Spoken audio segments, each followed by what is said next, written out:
Hello, you wonderful people, and welcome to another episode of Not Too Comic Book. This being a show where I talk about TV shows that are adaptations of comic books. For today's episode, I'm going to talk about episode 8 of Marvel's M.O.D.O.K, a great episode. A lot of really interesting things went down in this episode, so let's break it down. Well, first and foremost, this might be my favorite episode of the season just because it's so weird and it just kept going, and I love the twists and turns in it. First and foremost, it's M.O.D.O.K waking up. And it's he's with Jodie, and he's like, oh, she probably regrets it, but she's all about it. And then the kids come in, and they're being okay about everything. I was like, okay, this is weird. Oh, it turns out they've been replaced by robots. I thought that was interesting. I figured that's where things were going to go, like a couple episodes ago when we found out, oh, yeah, there's the pods with Jodie and Melissa and Lou, that basically they were going to get replaced, but I didn't think about that. It's I should have stuck with that theory. I don't remember whatever episode it was, they introduced that pod element at the end of the episode. I figured that's where we were going to go, but I didn't understand what the full plan was. But replace them with robots and basically slowly kill them with needles. He's like, it was actually hard. You have no idea how hard it is to basically make these things go as slow as they're going. But, because for basically M.O.D.O.K's not realizing that things are off because he's getting everything he wants. It's oh my god, it's they're all agreeing with him, and it's and I love that it's younger M.O.D.O.K is yeah, you must be shocked. It's oh yeah, you're a time-traveling version of our dad. He's yeah, but you must be so shocked to see your dad so young. You're not that young. I'm younger than your dad. He's got wrinkles right here. It's well, Lou's well, you've got those wrinkles too. And he's I hate you guys so much. You guys make me so mad. And he's yeah, all the version, it's who he should be right now. But instead, it's all your fault, having a wife, a weird kid like you, and a daughter like you. You guys made me soft and ruined who I could have been. I could have been this world conqueror. And it's could have been with what was it? I could have married Mina. And it's and then I love Jodie being I'm better than Mina. It's he's oh really? Were you in American Beauty and American Pie the same year? Where? Oh, did I miss your scenes? I love that.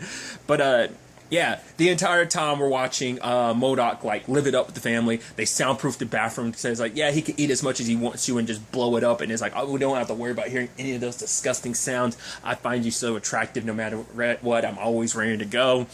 And obviously it turns into a bickering between the family because it's right, you used us, Mom, you used Waterman. It's well, I didn't see you complaining when Waterman took you to the premiere of his movie. It's I thought, Mom, but it sucked. And it's you gave Lou peanut allergy. Why are you always standing up? Why are you defending her, Lou? Because it's a whole thing of the blame kind of goes back and forth between all of them, kind of, talking about the divorce and stuff like that. Also, that fact is that no, M.O.D.O.K's got to know that it's not us, right? But it's he's kind of getting everything he wants, so he doesn't know.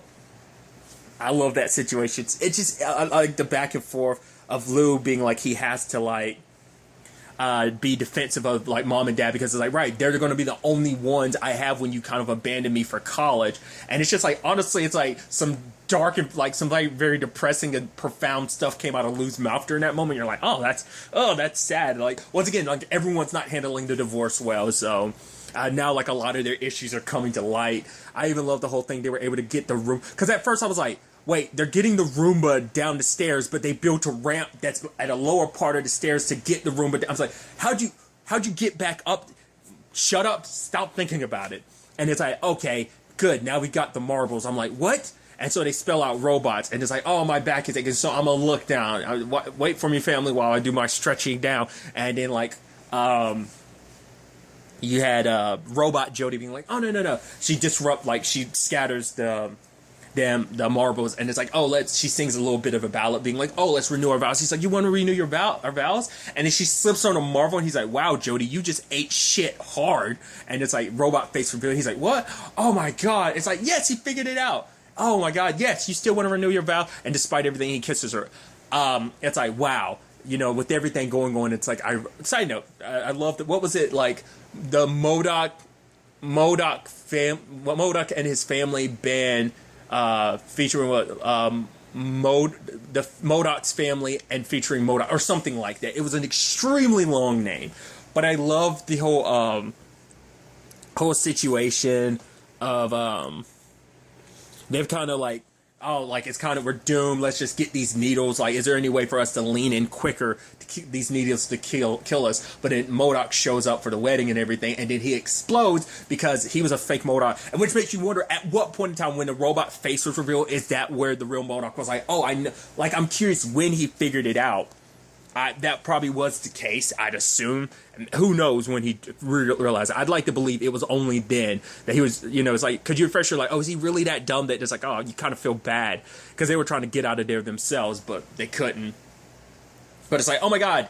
It's like, and for them, they started feeling bad because it's like, wow, we didn't even know that was actually, like, the fact is, we thought that was actually Dad, didn't even realize he was a robot. It shows you how little anyone in his family knows each other. It's like, well, it's like, well, this Lou's like, well, at least it was on a small TV. Like, there's no way we wouldn't know if there were robots with this. And then we get the twist of, like, each one of them has been in a different room with different robots. I was like, that's such a good twist. M.O.D.O.K shows up and then gets surrounded by all three different groups, and then younger M.O.D.O.K and Arcade reveal themselves into this being like some large-scale game, and he's like, I bet you're wondering who I am. It's like, nope.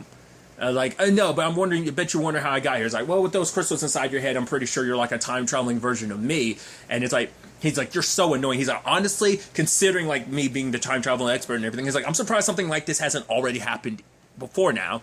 And, but basically, it's like, okay, like I said, I love how, like, twisty and turny, like, it was, in the sense that, like, okay, everyone grab onto, like, the people that they came in here with, but then they swirl the room, which I'm like, well, it'll mix up the Jodys and the Lou's, but it shouldn't the Melissas, or the, so, and then they turn the lights off, and now there's 3 M.O.D.O.Ks, and I just loved, I thought that was so great, dude, and how everything ended up playing out, because basically even the robots believe that they're the real individuals, so there's no slip-ups in that part. I love that Adaptor's kind of like, you see him kind of peeking around trying to be like, oh, I'm trying to say something, but it's just Arcade and M.O.D.O.K. I even love the whole thing too of like, he's like, I bet you're wondering how I ended up finding it. He's like, yeah, you were tracing the robots. Like, I planned for you to do it. He's like, if you wanted me to find it, why'd you make it so hard? I was so close to giving up. But now it's like, all right, we got to decide who's who. And it starts with the Melissas. It's like, oh yeah, I burned myself here. And it's like, yeah, me too, me too. And then she proceeds to kill both of them. And it's like, wait, what? And she's like, yeah, like there's no, I know me better than me. And she starts digging through them. It's like, oh, there's a lot of blood here. Like, maybe I'm actually a robot. Oh, never mind, found it. Here's the chip. And so it's like one Lou ends up killing himself because he runs over to a weapon, hits himself in the head with an axe. And it's like, and even M.O.D.O.K's like, what? The young M.O.D.O.K being like, what's wrong with that kid? Is he okay? It's like, okay, Lubes, you 2 Lubes that are remaining, you're banned from going anywhere near the weapons. So now it's a situation of like, all right, so now we got to find out which one's the real Jody. And she's like, when's our anniversary? And M.O.D.O.K says like May 13th. And she's like, I think he said it's June 13th, and she says, no, it's May 13th, and her head explodes. He's like, I knew I was right. And they're like, no. Well, then she proceeds to, it's like, she then proceeds, because he's like, I got it wrong, but I was right in the end. But it's like, no, and then Melissa proceeds to kill the other 2 dads, because it's like, no, you got it wrong, because May 13th was right, and of course, only our dad would actually get it wrong. And so that turns into a whole conundrum of like, right, so the robots, knowledge is too perfect, so if we get it wrong, we're the real ones. But now we have to worry about whether the robots are going to fake, whether or not they're going to fake getting it wrong so they seem more human. It's like quite the conundrum. And then like I love like those pinballs, giant balls just like start going through the room, and then like Jody was like, you know what, I'm gonna sacrifice myself, I love you guys, and she ends up dying, and they're like, no. And then the other Jody comes over, oh, you Lou shouldn't watch this. It's like, get away from them, you oiled gear. It's like, Dad, look. And it's like, wait, this is the robot Jody. She's like, oh, okay, so you're judging me because I wasn't willing to die by suicide for this particular family. It was so good. It's like, right, because she was kind of selfish, and it's like, like I have to live up to this high standard you have for me because I wasn't selfless and willing to kill myself to protect all this family. Like, now I'm being judged for it.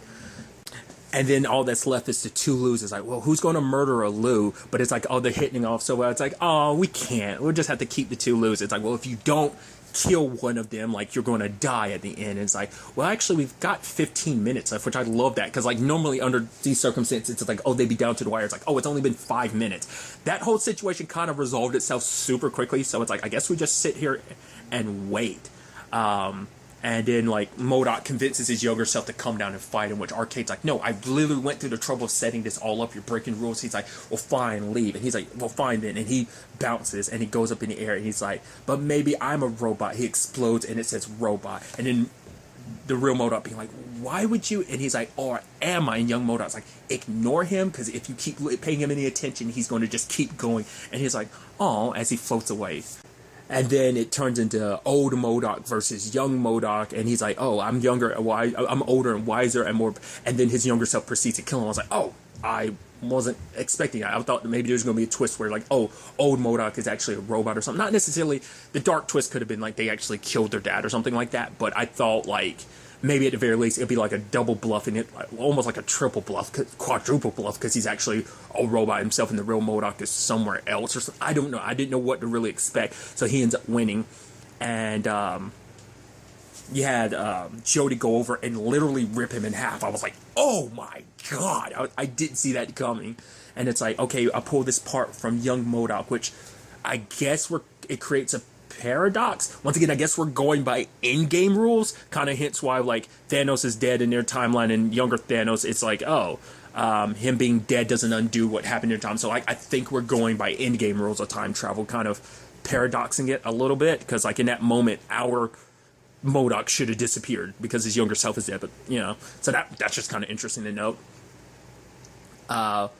I guess a clear sign of that should have been very from the beginning. The fact is he's in this timeline. That should have been very clear. But regardless, but Melissa was able to kind of piece him back together. It's like, oh my god, my family saved me. And now they have two Lus. So it's like, yeah, I guess we're just going to live with this. That's interesting. Adaptor is showing up being like, hey guys, I know you're probably, wondering why I betrayed you and everything. It's like, no, you betray us all the time. We just reset you. He's like, wait, what? And it's like, and he gets reset. And it's like, oh, hey, like, I love you. It's like, are you going to betray us? He's like, no, can I have some of the food? And it's like, no. And he's like, you'll pay. So it's like, okay, so they're used to this, which is interesting to learn that that's a bit of like, oh, Adaptoid keeps betraying you. You would think at the very least as a family you'd learn. I mean, you probably learned to stop treating him like shit, and maybe he'd stop betraying you all the time. But maybe that's why they treat him like shit, because it's like, yeah, there's no point. When maybe in the beginning they were nice to him. Well, we saw in the past, like, to get him inside of a box, a younger M.O.D.O.K just, like, sliced him in half just to put him in different boxes. So, I don't know. But maybe they're just like, you're a machine, which is kind of, like, very disrespectful and mean just to probably allocate him just to that. But like I said, maybe that's justifiable why they treat him like shit, because it's like, who cares? You're just going to betray us again like you always do. We cared about you at one point in time, but when you keep betraying us over and over again, we just stop caring. But like I said, I think they just never cared from the beginning. So very, very interesting developments. Also, the fact is, we're done with that storyline. That was already kind of taken care of because young M.O.D.O.K is dead, so his ambitions kind of came down to nothing. And once again, we have two Lus. I'm interested to see where this ends up taking us. So I guess we're going to go back to somewhat the main overarching plot aim and the whole Alston thing and the living corporation. I think their name is Hexen, isn't it? Now that I'm sitting here thinking about it. Regardless, I'm really excited to see where the next episode takes us with all of this. But really, that's all I'm going to talk about. Till the next time we meet, be happy, be safe, live life to the fullest, and enjoy it. Good day, and goodbye.